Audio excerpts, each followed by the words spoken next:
Snow White and Rose Red. There was once a poor widow who lived in a lonely cottage. In front of the cottage was a garden wherein stood two rose trees, and one of which bore white and the other red roses. She had two children who were like the two rose trees, and one was called Snow White and the other Rose Red.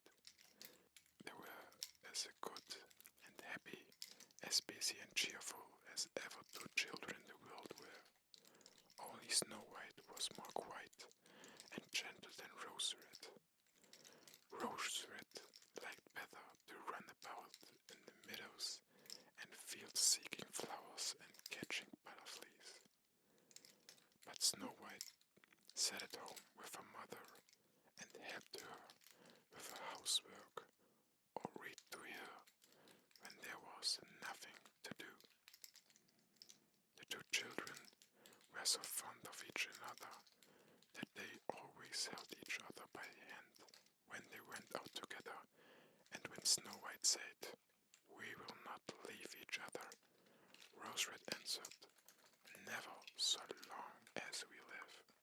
And their mother would add, "What one has, she must share with the other." They often ran about the forest alone and gathered red berries, and no beast did them any harm, but came close to them trustfully. The little hare would eat a cabbage leaf out of their hands, the rose grass by their side, the stag leaped merrily by them, and the birds sat still up on the boughs and sang whatever they knew. No mishap overtook them. If they had stayed too late in the forest and night came on, they laid themselves down near one another up in the moss and slept until morning came. And their mother knew this and had no distress on their account. Once when they had spent the night in the wood and the dawn had roused them, they saw a beautiful child in a shining white dress sitting near their bed.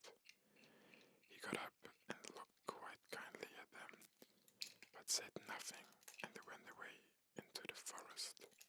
And when they looked round, they found that they had been sleeping quite close to a precipice, and would certainly have fallen into it in the darkness if they had gone only a few paces further. And their mother told them that it must have been the angel who watches over good children. Snow White and Rose Red kept their mother's little cottage so neat that it was a pleasure to look inside it. In the summer, Rose Red took care of the house, and every morning laid a wreath of flowers by her mother's bed before she awoke, in which was a rose from each tree.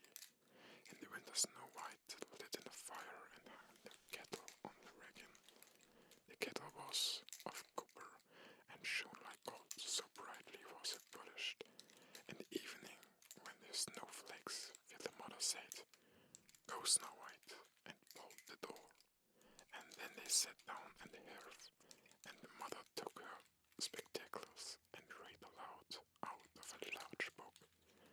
And the two girls listened as they sat and span. And close by them lay a lamp upon the floor, and behind them up on a perch sat a white dove, with its head hidden beneath its wings. One evening, as they were thus sitting comfortably together, some one knocked at the door, as if wished to be let in. The mother said, "Quick, Rose Red, open the door. It must be a traveler who is seeking shelter."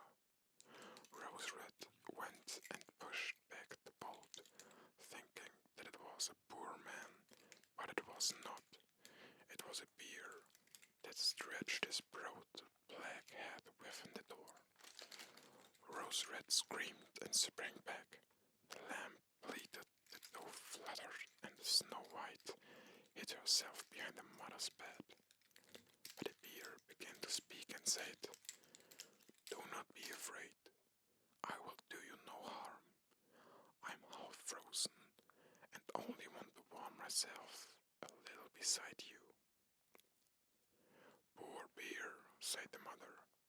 "Lie down by the fire and only take care that you don't not burn your coat." Then she cried, "Snow White, Rose Red, come out, the bear will do you no harm, he means well."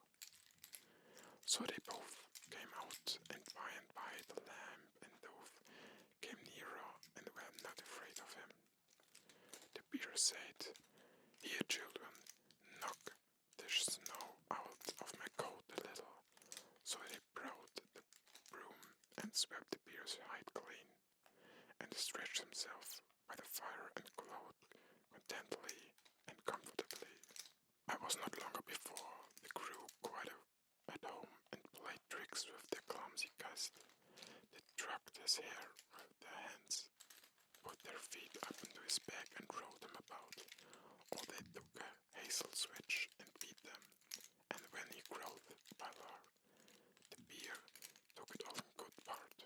Only when they were so raw, he called out, "Leave me alive, children, Snow White, Rose Red, will you beat your lover deed?" When it was bedtime and the others went to bed, the mother said to the bear, "You can lie there by the hearth, and then you will be safe from the cold and the bad weather." As soon as they dawned, the two children let him out, and they trotted across the snow into the forest. Henceforth the bear came every evening at the same time, laid himself down by the hearth, and let the children amuse themselves with him as much as they liked, and they got so used to him that the doors were never fastened until their black friend had arrived.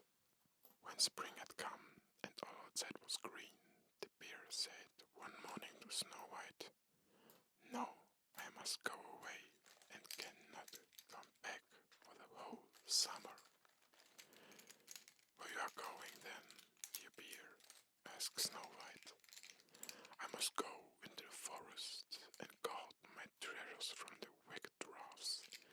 In the winter, when the earth is frozen hard, they are obligated to stay below and cannot work their way through.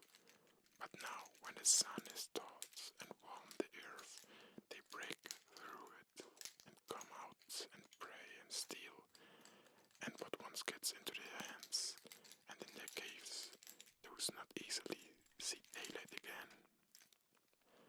Snow White was quite sorry for his going away, and as she unbolted the door for him and the bear was hurrying out, he got against the bolt, and a piece of his hairy coat was torn off, and it seemed to Snow White if he had seen gold shining through it, but she was not sure about it.